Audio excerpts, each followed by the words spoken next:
Bonsoir mon pays, merci d'être avec nous pour ce temps d'actualité. Voici les titres de la rédaction. La philosophie ouvre les épreuves du baccalauréat ce matin. Ils sont plus de 4000 concernés par cet examen. Si certains candidats sont sûrs de leur copie, d'autres le sont un peu moins. Nous écouterons certains d'entre eux au lycée de Pointe-Boute. À quoi peut nous servir la philosophie? Réponse dans ce journal. Des poissons, des serpents de mer, mais aussi des crustacés morts sur la plage de Châteaubriand à Lifou. Le spectacle de désolation continue sur les plages de l'île. Impuissants, les Iliens s'inquiètent de leur garde-manger et quelles sont les conséquences pour le tourisme? Réponse dans ce journal. C'est aujourd'hui le 100e jour sans président du gouvernement. Pour en parler ce soir, Philippe Gomez en direct de Nouméa. On reviendra avec lui sur le congrès de Calédonie Ensemble et la main tendue aux indépendantistes. Notre feuilleton de la semaine est consacré au quotidien des sans-domicile fixe au foyer de jour macadam. Aujourd'hui, visite guidée du bâtiment flambant neuf par l'un d'entre eux dans ce journal. Pour le bac, tous les élèves de terminale générale étaient concentrés ce matin pour l'épreuve de philosophie. Comment ça s'est passé?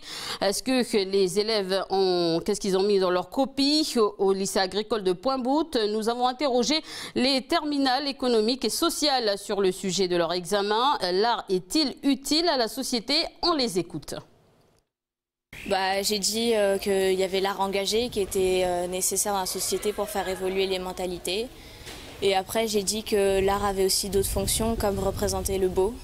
L'art engagé, ça m'a beaucoup inspiré. Je parlais un peu de tout. Et l'art engagé, qu'est-ce que c'est? C'est le fait de passer un message par rapport à une œuvre d'art. J'ai pris le 3e sujet, j'ai pris commentaire de texte. J'ai pas pris les 2 dissertations. Et puis ça s'est bien passé. C'était sur la politique, la justice et le droit. Du coup, ça nous permet de réfléchir aussi pour l'année prochaine, pour le référendum. Et puis, voilà, c'est très instructif. Alors, c'est l'une des épreuves qui compte le plus à l'examen. Mais à quoi sert la philosophie? Réponse de Michel Ramalacon, professeur de philosophie. Aujourd'hui, la philosophie, c'est l'argumentation et ça nous permet justement de développer l'esprit critique.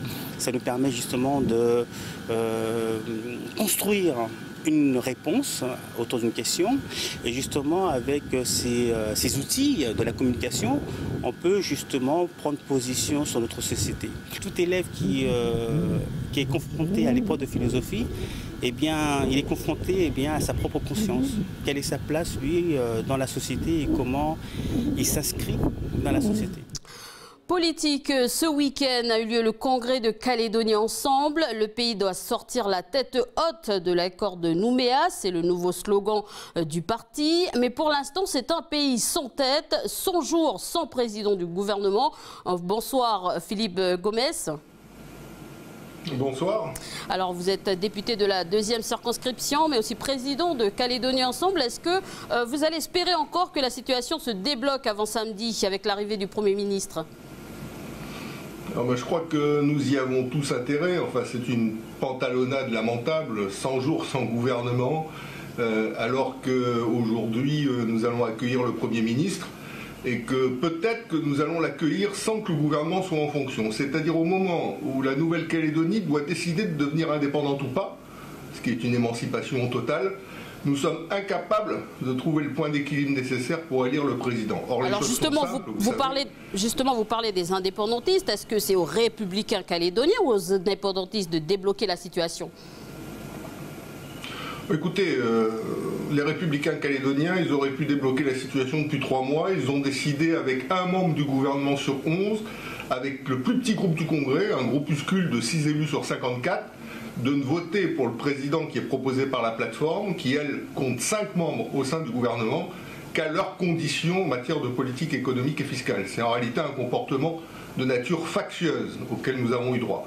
Donc aujourd'hui, la question, elle est plus indépendantiste, non indépendantiste, elle est comment les formations politiques de ce pays qui ont vocation à sortir la tête haute de l'accord de Nouméa, comme nous l'avons dit à notre congrès, sont capables de se mettre d'accord pour faire en sorte que le Premier ministre soit accueilli par un gouvernement qui soit de plein exercice. Je crois que c'est une question de dignité pour nos institutions et pour nos responsables politiques.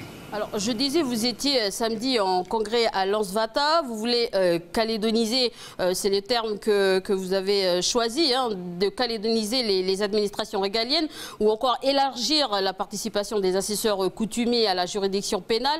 Autant d'idées défendues justement par les indépendantistes. Vous avez déclaré ce week-end également que nous sommes des nationalistes calédoniens. Est-ce que vous cherchez à rallier les électeurs indépendantistes ? Non, non, pas du tout, pas du tout. Vous savez, entre les indépendantistes et nous, il y a quand même une différence qui reste une différence de taille. C'est que les indépendantistes souhaitent sortir de la République et que la Nouvelle-Calédonie accède à une pleine et entière souveraineté. Et en ce qui nous concerne, nous souhaitons que la souveraineté calédonienne continue à s'exercer au sein de la République. Que sortir de la République, au total, serait prendre d'immenses risques pour les conditions de vie de nos populations. Et bien évidemment, nous ne le souhaitons pas. Donc les propositions que nous faisons, elles s'inspirent de cette idée-là. Comment rester au sein de la République et en même temps, davantage encore qu'aujourd'hui, se gouverner nous-mêmes. C'est pour ça que nous avons proposé, par exemple, la calédonisation des administrations régaliennes. Qu'est-ce que ça veut dire? C'est très simple. Nous devons avoir plus de juges calédoniens, plus de greffiers calédoniens, plus de gendarmes calédoniens, plus de policiers calédoniens. Nous devons avoir davantage de Calédoniens représentés dans ces administrations, dirigeant ces administrations. Et mais justement, est-ce que justement... À partir du moment, permettez-moi de finir, où les administrations régaliennes sont calédonisées, à partir de ce moment-là, les Calédoniens se les approprieront davantage. Mais est-ce que justement cette calédonisation n'est pas simplement l'application de l'accord de Nouméa? C'est déjà inscrit. Ah oui, d'accord, c'est déjà inscrit. Est-ce que vous avez vu des juges calédoniens? Non, pas encore, mais vous parlez de... Voilà. Donc, conclusion, il faut faire attention à ce qui est inscrit et à ce qui est réel. Il faut faire attention entre les différences entre le discours et la réalité du pays. Il y a effectivement un certain nombre de choses qui sont inscrites, sauf qu'aujourd'hui, on est dans une situation où ces administrations-là ne sont pas calédonisées. Il est temps de le faire. C'est ce que nous proposons. De la même manière que nous proposons d'être davantage associés à l'exercice des compétences régaliennes. Ça veut dire quoi? Je l'ai dit, des assesseurs coutumiers siègent aujourd'hui au sein de la juridiction civile. Pourquoi pas demain des assesseurs coutumiers à la juridiction pénale? Pourquoi pas demain que la Nouvelle-Calédonie soit associée lorsque l'armée fait des manœuvres dans la région? En clair, être associé à l'exercice des compétences régaliennes, c'est aussi se les approprier davantage, mettre une part de l'âme du pays dans l'exercice de ses compétences, même si elles restent exercées sous l'autorité de l'État. C'est ça les propositions que nous faisons. Vous savez, ce ne sont pas des propositions indépendantistes. Il y a 10 ans de ça, lorsque j'ai créé Calédonie Ensemble, j'ai dit que je souhaitais que la Nouvelle-Calédonie devienne une véritable petite nation au sein de la République française. Ce chemin, nous l'avons parcouru. Il faut encore l'approfondir, exercer la souveraineté calédonienne, c'est-à-dire se gouverner nous-mêmes, mais tout en restant au sein de la France. Pour terminer, c'est le chemin que nous proposons. Pour terminer, une dernière question. Vous l'avez déclaré à l'université qu'il y aura 60 à 70% des Calédoniens qui voteront contre l'indépendance. Comment êtes-vous sûr du résultat? Je suis sûr du résultat avec l'humilité nécessaire quand on fait des analyses sur les résultats à venir quand même. Je dis qu'il est très probable que nous nous retrouvions face à cette situation pour une simple raison, c'est que toutes les élections provinciales qui se sont déroulées ces 20 dernières années témoignent que les voix qui se portent sur des listes non indépendantistes sont aux alentours de 60% de l'électorat et les voix sur les listes indépendantistes aux alentours de 40% de l'électorat. Or, le corps référendaire est à peu de choses près l'équivalent du corps électoral provincial. Donc il est très probable que nous nous retrouverons dans un score équivalent, et je dirais même peut-être un score plus important contre l'indépendance. Mais ce n'est pas là l'enjeu, ce n'est pas là l'essentiel.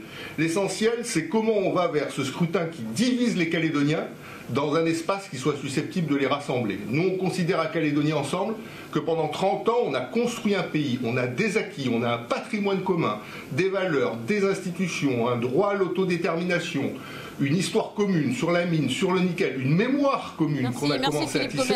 Il ne faut pas que tout ça soit balayé par le référendum, il faut qu'on arrive à le consolider. Merci beaucoup. Merci d'avoir répondu à nos questions. Encore ce matin, c'est un spectacle de désolation que découvrent certains habitants de Lifou au réveil. Des animaux marins morts sur la plage de la baie de Châteaubriand. Que ressentent-ils? Quel est l'impact sur le tourisme? Les précisions de Vanessa Kidi. Ce matin, Émile se réveille en alerte. Il découvre un spectacle de désolation en se promenant sur la plage de Châteaubriand, où il trouve de nombreux cadavres de poissons, des serpents morts et de nombreuses boulettes d'hydrocarbures. Du coup, on a commencé à marcher un petit peu sur le long de la plage de toute la baie de Châteaubriand pour voir à peu près l'impact qu'il y a sur les boules. Donc on a vu qu'il y avait juste un côté on avait ramassé pas mal, mais tout le long, on a vu que ça a commencé à arriver au fil des vagues. Maline est gérante du gîte de Tanoukoul, à l'extrême sud de l'île où un arrêté interdit la baignade depuis la semaine dernière. Quand ils arrivent sur les lieux, les touristes ne sont pas au courant de la situation, mais les réactions sont vives. Qu'ils arrivent ici, qu'ils m'entendent dire qu'il ne faut pas aller se baigner, il y a des boulets de fioul qui sont à la plage, on ne sait pas ce que c'est. Ils me répondent c'est dommage. On est venu, on a fait le voyage pour aller jusqu'à l'autre bout du monde pour retrouver une mer saine. Ils ont le visage, on dirait que en chamboule dans leur tête, l'environnement, ils parlent de l'environnement. Pour l'heure, pas de conséquences sur les réservations, mais Maline reste inquiète. Notre feuilleton de la semaine est consacré au quotidien des sans domicile fixe au foyer de jour Macadam Partage, l'un des foyers gérés par l'association Accueil, qui gère aussi le foyer Cécile Perronnet pour les hommes, mais aussi les Massanes pour les femmes. Macadam se trouve actuellement dans ses nouveaux locaux flambant neufs à Doniambourg, où près de 50 personnes sont accueillies tous les jours. Ce soir, Alex, sans domicile fixe, nous propose de visiter ce nouvel édifice et vous verrez, on ne rentre pas comme ça, comme dans un moulin. Un reportage de Mathieu Le Barbier.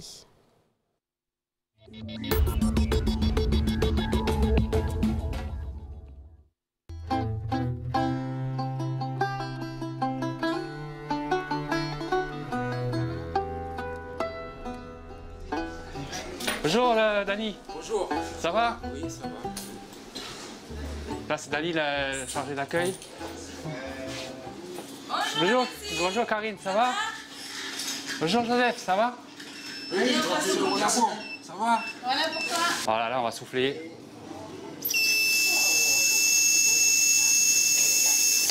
Quand c'est remonté bien sous, ça bip bip bip bip bip bip. Et ceux qui sont sous, ils font quoi alors? Ben ils rentrent pas. Merci, voilà. Alexis. Négatif. Là on arrive au centre ici là. On arrive là. Ouais, collègue. Hey Jackson, ça va? Forme? Ici, ils peuvent amener leur linge, ils payent son francs. Donc il y a le séchage, il y a les machines à laver. Donc ils viennent le matin, ils amènent leur linge. C'est programmé, il y a un petit planning. Donc ils lavent leur linge dedans. Elles le lavent, tout ça. Et le soir, ils récupèrent. Donc il y a un petit roulement. Ça va? Non? Ça va? Ici, on est aussi au réfectoire, ici, on sert le repas, le café le matin. Les gars, ils regardent la télé pour avoir un peu les infos du matin, voir ce qui se passe, tout ça. Tout le monde se rencontre un peu, se dit bonjour, tout ça. Je vais venir voir ma référente, Isabelle, pour lui donner le planning de la semaine du boulot. Comme ça, pour pouvoir rentrer au foyer de nuit. Ça va? Ça va? Ouais, la nuit fut bonne? Oui, ça va. T'as dormi au foyer hier soir? Oui, j'ai dormi au foyer hier soir. Ouais. Alors, dis-moi. Tu viens voir pourquoi? Ben, je viens pour te donner le planning du boulot. Rappelle-moi, tu travailles où toi déjà, Alex? Déjà à la zone portuaire, au quai, à Nouville. Ouais, voilà. Zone portuaire. T'es toujours sous contrat là? Oui, ou pas? voilà, toujours. Ok. Voilà. Et alors, tes horaires pour la semaine prochaine? Bon, ben, je te donne pas déjà pour lundi là. Donc lundi là, ce week-end, tu bosses pas? Voilà, je bosse pas. D'accord. Pour lundi. Alors vas-y, lundi, c'est quoi tes horaires? Donc c'était lundi, donc c'est 17h à 23h. 23h, donc voilà. Tu bosses de 17 à 23h, voilà. Ça veut dire que tu vas revenir vers quelle heure le temps de quitter le chantier? Ouais, 23h30 toi. 23h, retour 23h30. Ouais, voilà. Alex, il est accueilli ici en accueil de jour, donc à l'association L'Accueil. Il est venu parce qu'il n'avait plus de domicile. Il est en recherche d'un domicile, mais il travaille. Ça veut dire qu'aussi l'association L'Accueil, on accueille des gens, aussi des personnes qui travaillent, mais qui n'ont pas forcément de domicile. Pour le logement, pour l'instant, il n'y a rien? Il n'y a rien. Il n'y a rien. D'accord. Les recherches et démarches, mais voilà.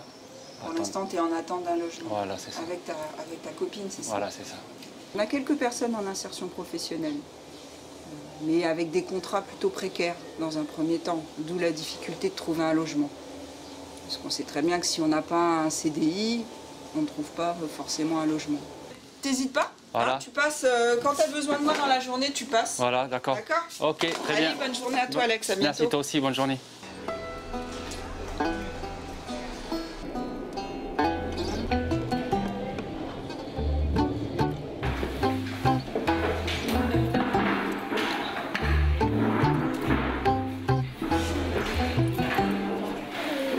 Heureusement que nous avons les travailleurs sociaux pour nous accompagner dans nos démarches, administratives et démarches professionnelles aussi, pour nous accompagner dans tout ce qu'on fait, quoi. Ça fait mal au cœur parce que du jour au lendemain, on peut en arriver là où on est aujourd'hui. C'est un choix qu'on a pris nous-mêmes. C'est un choix qu'il fallait qu'on quitte nos familles, nos amis pour vivre là où on est aujourd'hui. On est mal perçu là où on est aujourd'hui. Moi, dans mon entourage, jusqu'à maintenant, je le vis mal parce que voilà, on n'arrive pas à croire que nos proches, ils pensent mal de nous.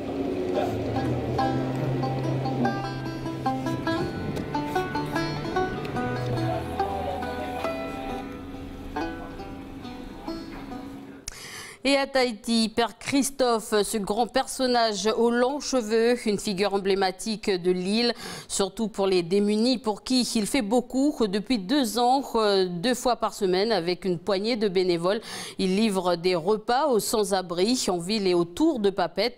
Une tournée de 4 heures qui se fait avant tout dans la bonne humeur. Un reportage d'Océane Zobler. On prépare le repas ici et puis ensuite on va le distribuer ce soir à 19h. On fait 80 repas. Peut-être tu veux pas les déjeuner ? Ça, ce sera mélangé avec. C'est des plats de bœuf et de légumes. J'ai le temps, j'ai du temps à donner, donc je donne. Bon, voilà. Donc, je fais ça le mardi soir. Alors ce soir, c'est une espèce de cassoulet maison, façon TVIT. Hein, c'est vrai qu'il s'est passé qu'en 93, quand j'ai commencé, disons la question des SDF commençait à devenir une réalité assez imposante, un petit peu d'ailleurs comme en Calédonie, hein, puisque l'aumônier du Secours catholique de Calédonie a monté le premier foyer d'accueil des SDF en même temps que nous. Et il y a une vingtaine d'années, quand on a ouvert, on avait quelques clochards, ce qu'on appelle des clochards, librement, et puis quelques jeunes délinquants, un petit peu, voilà, désœuvrés, mais pas plus. Aujourd'hui, on a quand même beaucoup plus de jeunes, et surtout quand même énormément de jeunes qui ont des troubles psychologiques. Nous sommes en train de distribuer, de répartir les denrées qui ont été offertes à Père Christophe. Et ensuite, on fera des sachets, ce sont entre guillemets les plateaux repas qu'on va distribuer tout à l'heure.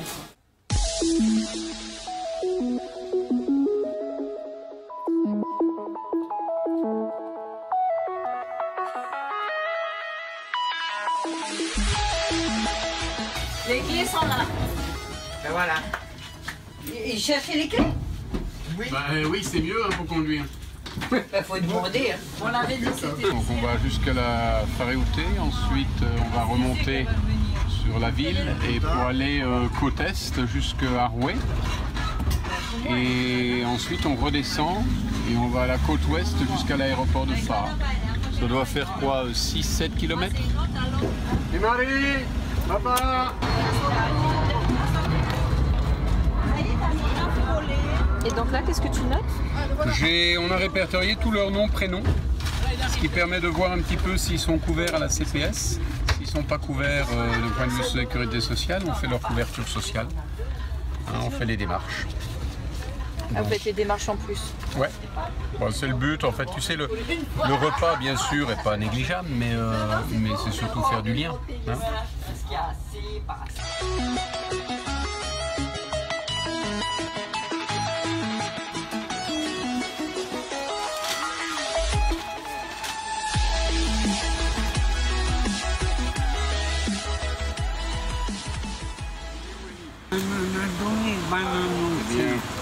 Hé, faut pas tout jeter comme ça, regarde un peu là. Oh, Jean, Regarde comment c'est tout sale là. Non, c'est pour allumer le feu. Ouais.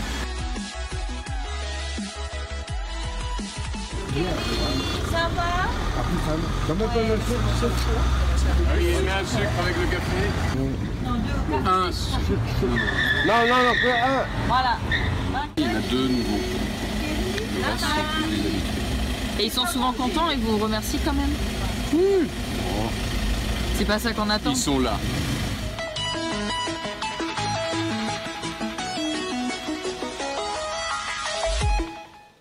C'est la fin de votre journal. À suivre de votre émission Bienvenue dans la bande. Il sera question de handball. Jamie Waymour et Michel Pimbé reviendront sur le premier tour de Coupe de Calédonie. Il s'est déroulé à Lansvata pendant que certaines disciplines terminent leur saison. Et bien, vous verrez pourquoi le handball commence à peine la compétition. Jacques Saint-Prix, l'entraîneur de l'ACB Poya, sera l'invité de l'émission. Bonne soirée à tous sur Calédonia et merci de nous avoir suivis.